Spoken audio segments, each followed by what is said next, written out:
কুমিল্লার বন্যার পানি চলে গেলেও এখনো রয়ে গেছে ক্ষতচিহ্ন। গোমতী নদীর বাঁধ ভেঙে স্রোতে ভেসে গেছে ঘরবাড়ি সহ আসবাবপত্র, আর মাটির সব ঘর মিশে গেছে মাটিতে।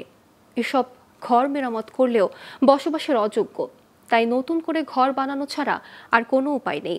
সরকারি বেসরকারি সহযোগিতা ছাড়া নতুন ঘর তৈরি ও আসবাবপত্র কেনা সম্ভব নয়, তাই চরম বিপাকে দিন কাটছে ক্ষতিগ্রস্তদের।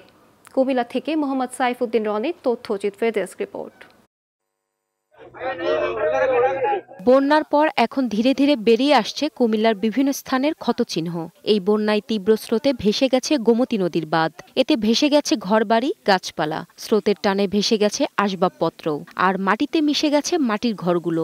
গোমতী রাইলে উঠছি গো বাঙ্গারো কারণে, পানির জ্বালায় আমরা থাকতে পারি না ঘরে, সাপে কামড়ায় আমরা রে ঘরের ভিতর গেলে।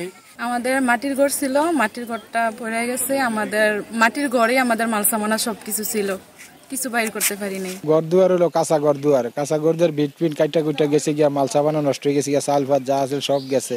ঘরহারা মানুষরা বলছেন তাদের পক্ষে নতুন ঘর তৈরি করতে লাগবে দীর্ঘ সময়। এখন সরকারি বেসরকারি সহযোগিতা ছাড়া ঘর তৈরি করা সম্ভব নয়। ঘর দুয়ার নদীতে ভাঙ্গিয়া গেছে গা, জলে নিয়ে গেছে গা, আমরা চলতে অসুবিধা, খানা টানা খাইতে পারি না, অনেক কষ্ট। জিনিসপত্র যত আছে সব হস্তগ্রস্ত করে একবারে কই গেছে, কোনটা কোন দিকে গেছে আমরা নিজেও কইতে পারি না।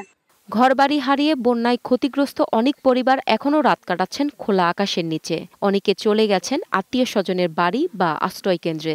আমরা যে ঘরবাড়ির যে জামু, ঘর নাই, দুয়ারদা নাই, কিছু নাই, বেড়া নাই, খোরা নাই, কিছু নেই, আমরা কাপড় চোপড়ও নাই, কিছু নেই, টিয়া পয়সা কিছু বাইয়া গেছে গা। এখন সরকারের কাছে আমাদের আকুল আবেদন এই যে তারা যদি আমাদের পাশে এই অবস্থায় না দাঁড়ায়, তাহলে আমরা ভবিষ্যতে দাঁড়ানোর মতো আর আমাদের কোনো সাহায্য সহায়তা নাই।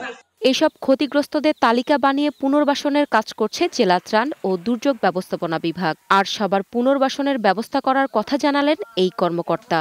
আমরা সরকারকে জানিয়েছি যে আমাদের এই কুমিল্লা জেলায় বিভিন্ন উপজেলায় এই পরিমাণ অর্থ, এই পরিমাণ ঘরবাড়ি ক্ষয়ক্ষতি হয়েছে। তার প্রেক্ষিতে মন্ত্রণালয় যখন আমরা বরাদ্দ পাবো, দেন আমরা তখন পুনর্বাসনের কার্যক্রম শুরু করব। এবারের বন্যায় কুমিল্লায় আবাসিক খাতে ক্ষতি হয়েছে 1000 কোটি টাকার বেশি।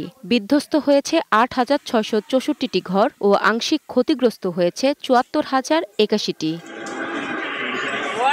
Global television news desk.